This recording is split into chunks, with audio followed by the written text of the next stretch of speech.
ہمارے چینل کو سبسکرائب کریں اور بیل آئیکن دبائیں۔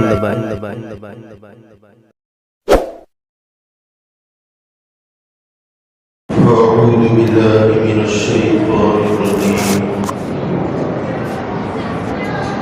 بسم الله الرحمن الرحيم والذي جاء بالصدق وصدق به وأولئك هم المتقون صدق الله مولانا العلي العظيم وبلغنا رسوله النبي الأمين المتين الكريم ونحن على ذلك لمن الشاهدين والشاكرين والحمد لله رب العالمين. معزز محترم سامعین کرام، السلام علیکم ورحمۃ اللہ وبرکاتہ. إن الله وملائكته يصلون على النبي يا أيها الذين آمنوا صلوا عليه وسلموا تسليما. اللهم صل على سيدنا ونبينا ومولانا محمد وعلى آله وأصحابه وبارك وسلم صلاة وسلاما عليك يا رسول الله صلى الله تعالى عليه وسلم. عزیزان ملت اسلامیہ،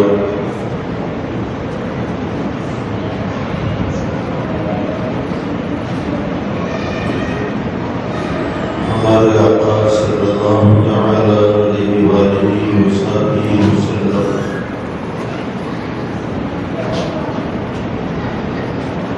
یہ جو صحابہ ہیں،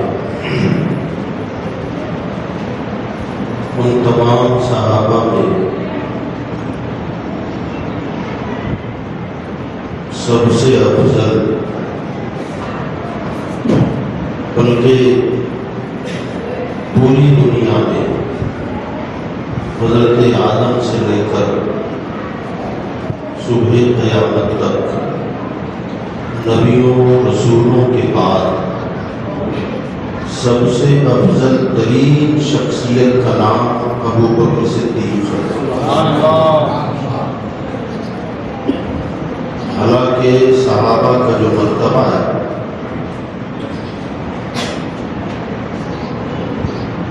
صدیق اکبر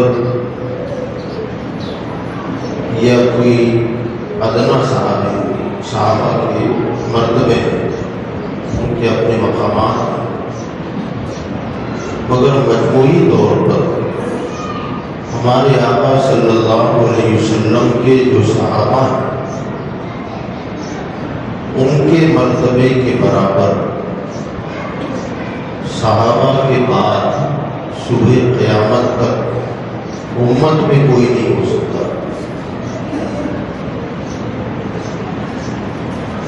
اللہ تعالیٰ نے صحابہ اکرام کے مقامات اور ان کے مرتبوں کو بیان کیا ہے قرآن پاک.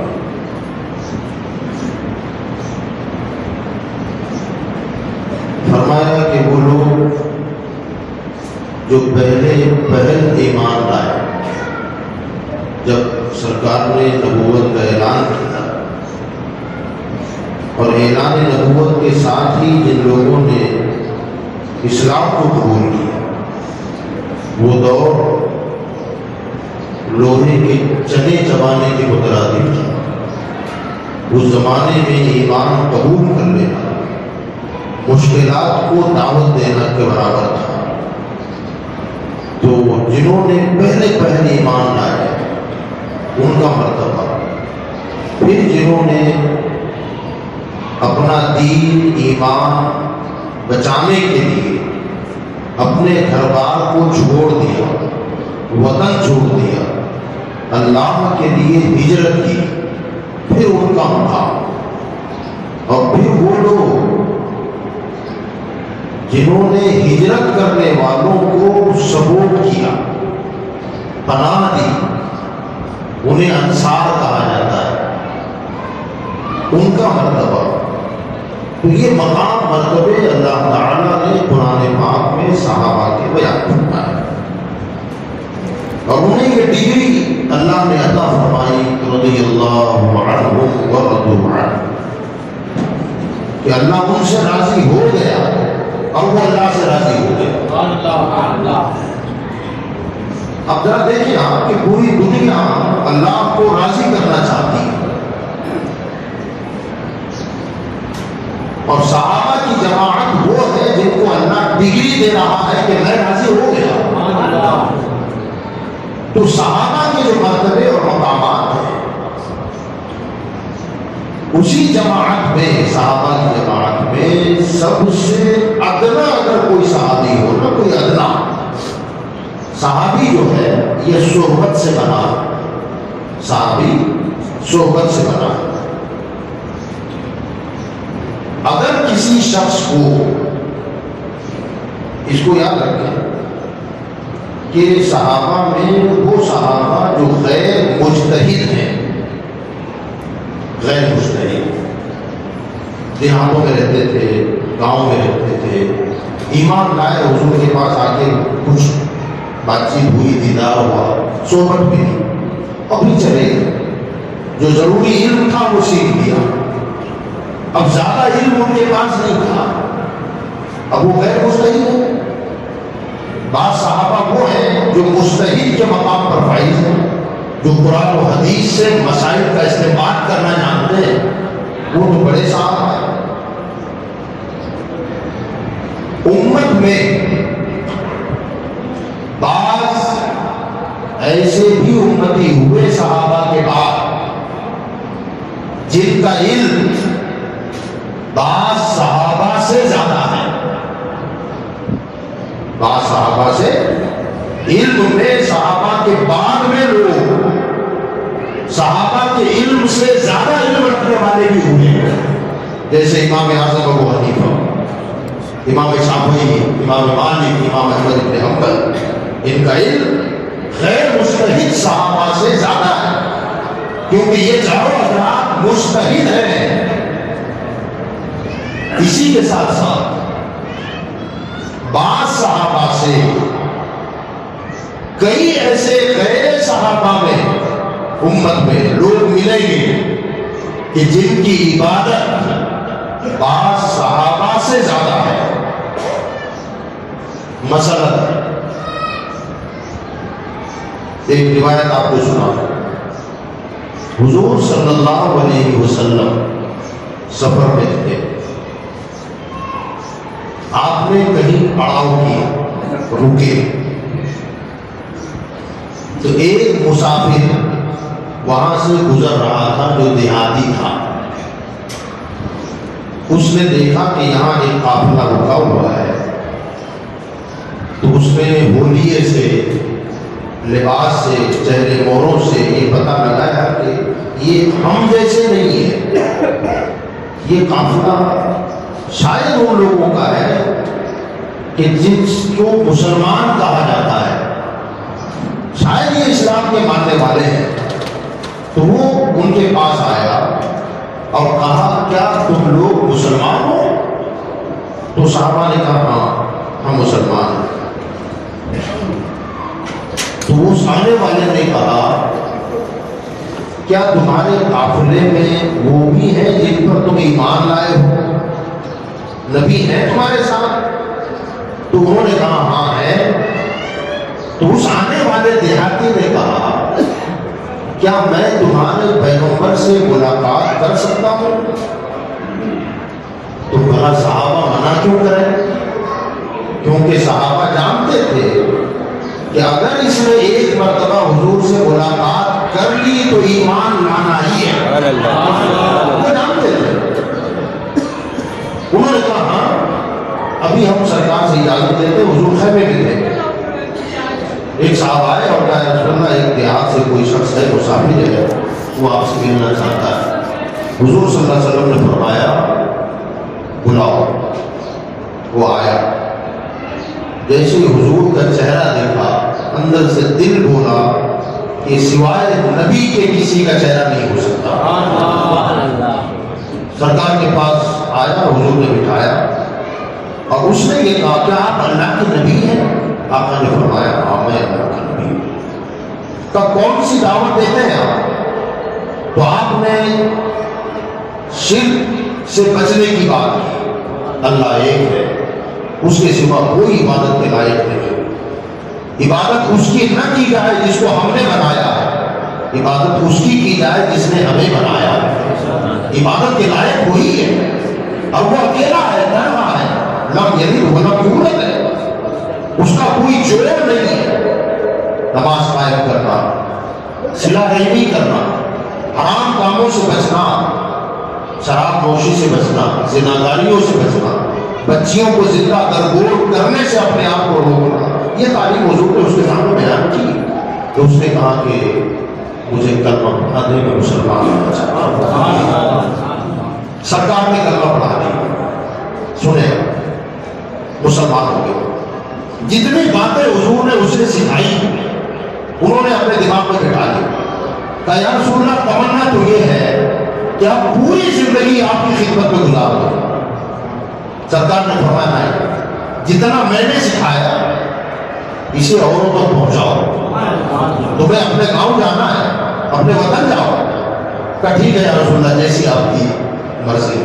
اٹھے، اٹھ کر باہر اونٹ پر سوار تھے، تو اونٹ سواریوں کے جانور میں ایک ایسا جانور ہے کہ کھڑے اونٹ پر سوار سواری نہیں کر سکتا۔ جیسا گھوڑا کھڑا ہے تو چھلانگ لگا کے آدمی بیٹھ سکتا ہے، خچر ہے چھلانگ لگا کے بیٹھ سکتا ہے، مگر اونٹ پر کوئی ایسے چھلانگ لگا کر نہیں بیٹھ سکتا۔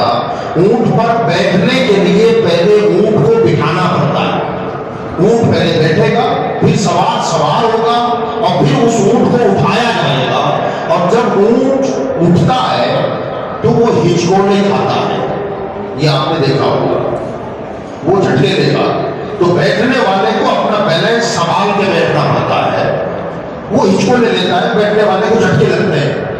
اب وہ اونٹنی کو انہوں نے بٹھایا، اس پر سوار ہوئے، اسے اٹھایا تو وہ ہچکوڑے کھانے لگی، جھٹکے لینے لگی، اس شخص کا بیلنس سنبھل نہ سکا، اور اسی ہچکوڑے میں بیلنس آؤٹ ہوا اور وہ اونٹ کے پیٹھ سے زمین پر گرے تو سر کے بل گرے، گردن کی ہڈی ٹوٹی اور جگہ پر انتقال ہو گیا۔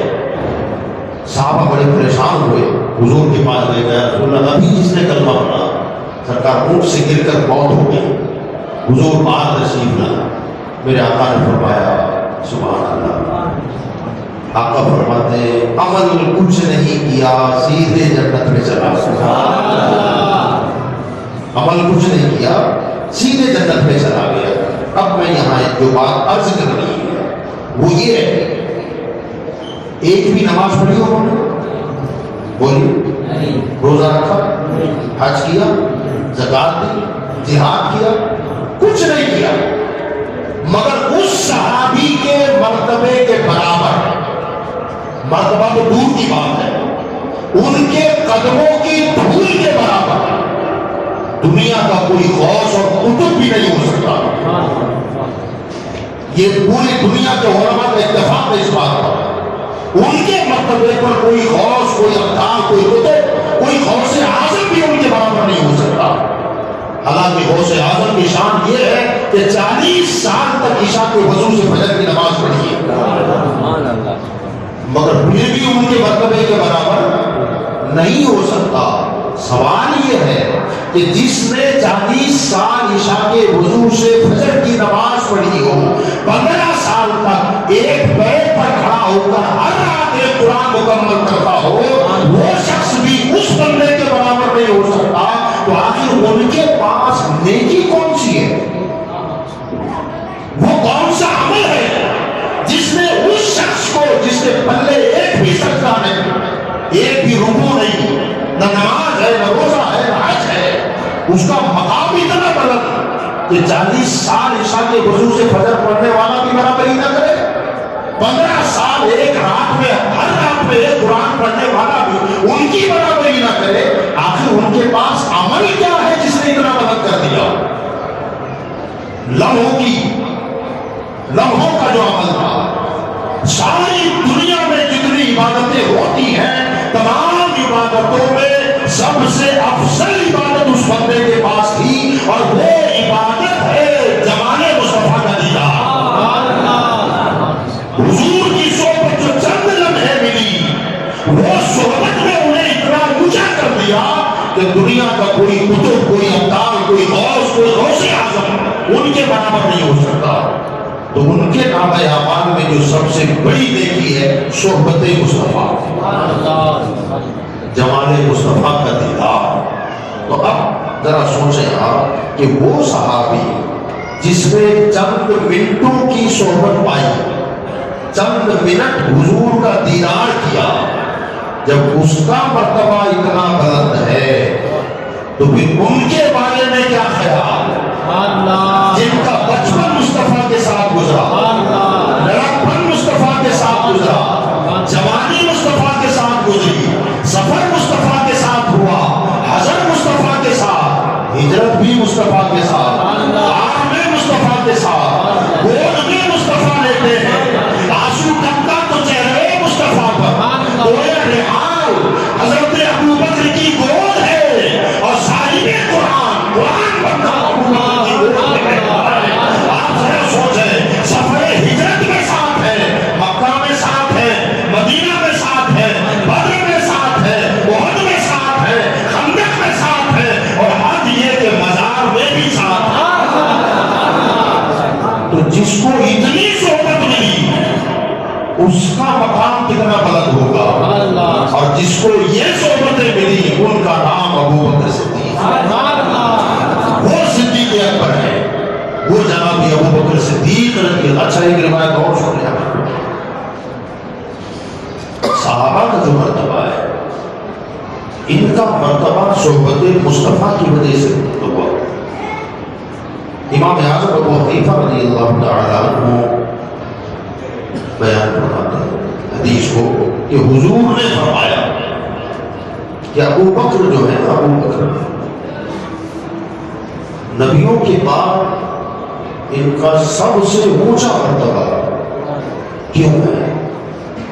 فرمایا اس لیے نہیں کہ ان کی نمازیں زیادہ ہیں، اس لیے نہیں کہ روزے انہوں نے زیادہ رکھے، فرمایا ان کا مقام اتنا بلند ہوا اس لیے کہ ان کے دل میں میری محبت زیادہ ہے.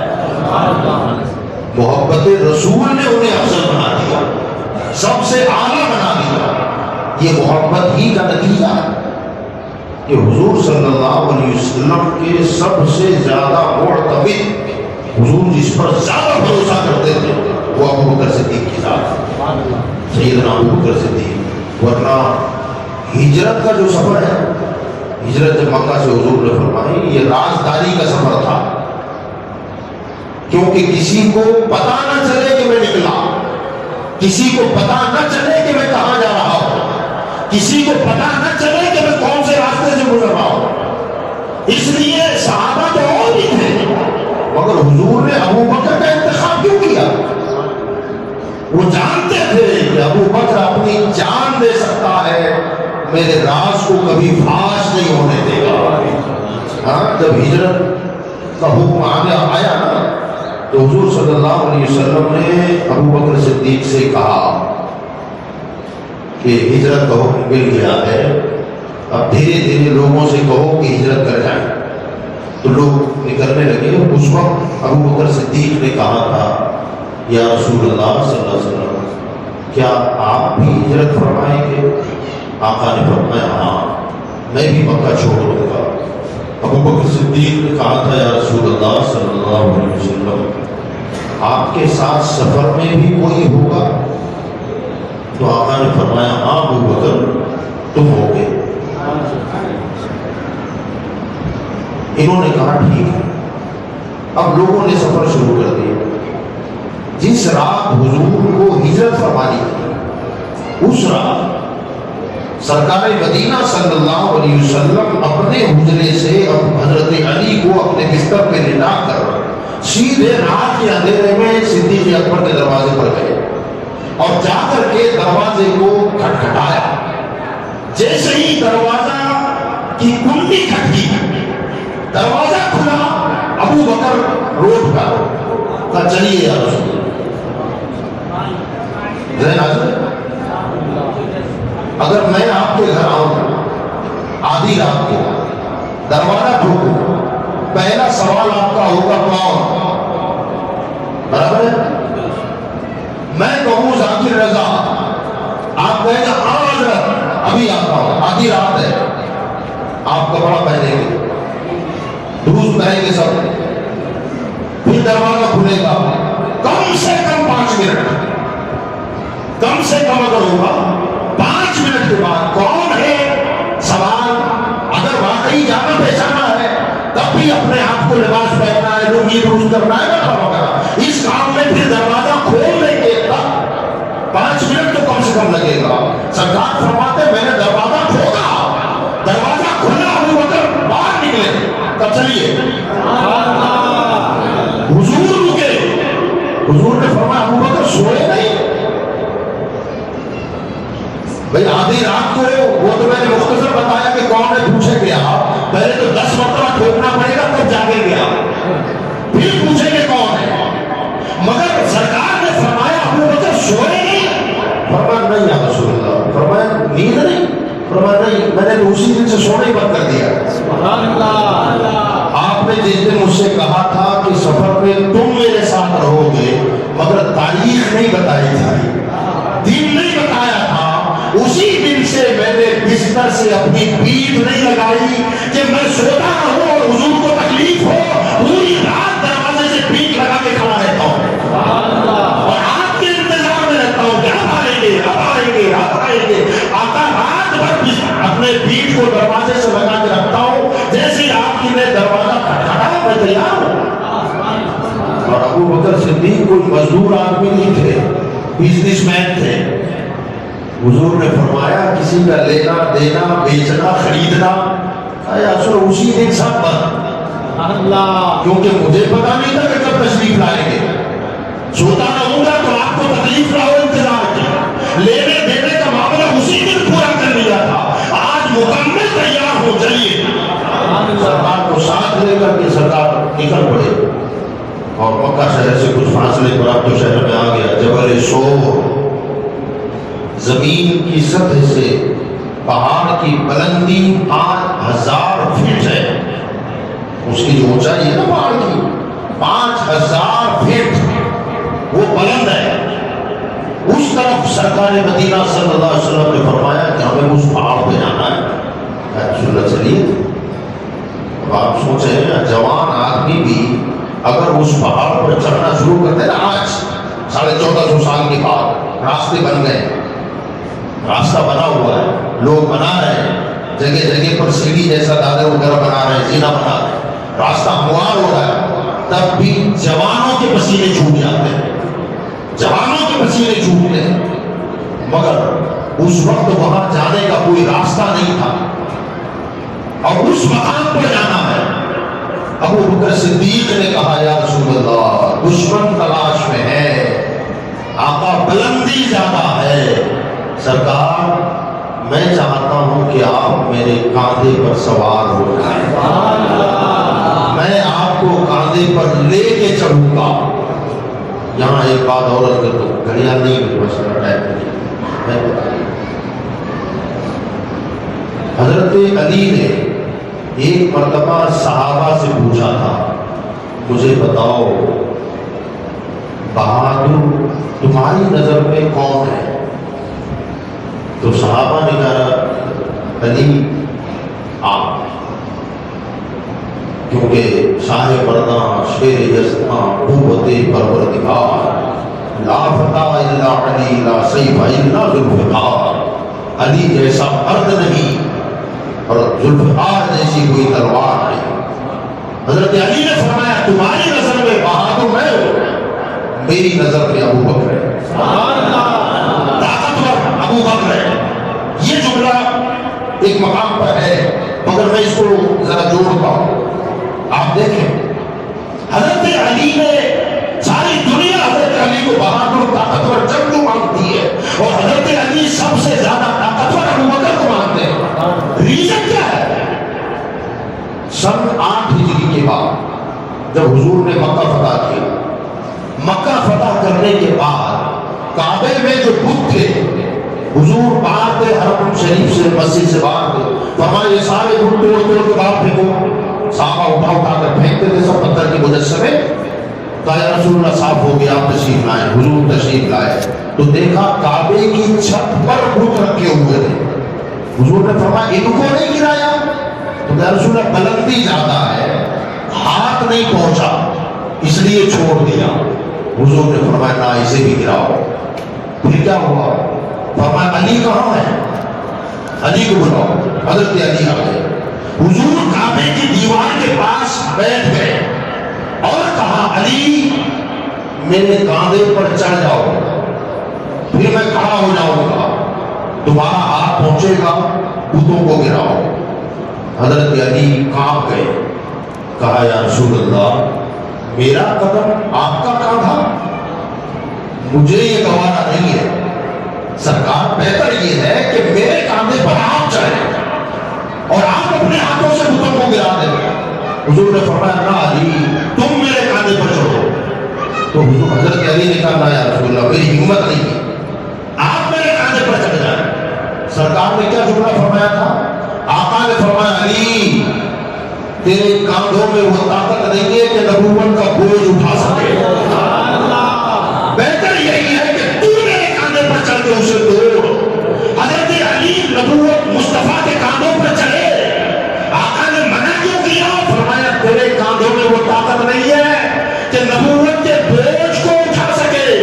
مگر جب ہجرت کی راہ جبل سور پر جانا ہوا ابو بکر نے کہا آقا آپ میرے کاندھے پر چڑھ جائے. حضور نے نہیں کہا کہ تیری طاقت نہیں ہے کہ مجھے اٹھا سکے. ابو بکر کے کاندھے پر چڑھ گئے اور 5000 فٹ کی بلندی تک ابو بکر لے کے چڑھتے چلے گئے. اس لیے حضرت علی نے فرمایا کہ سب سے بڑا بہادر میری نظر میں ابو بکر صدیق ہے. سرکار کو لے کر چل گئے 5000 فٹ. آپ ذرا سوچیں آپ یہ بہادری یہ طاقت حضرت سیدنا ابو بکر صدیق کی. اور یاد رکھیں کہ وہ بلندی پر حضور کو لے کر چلنا یہ جسمانی قوت کا کام ہی نہیں ہے. یہ صرف محبت کی طاقت ہے. یہ عشق رسول کی طاقت ہے جو وہاں تک لے گئی. اور پھر وہاں جا کر جو ہوا آپ جانتے ہی غار پر پہنچے.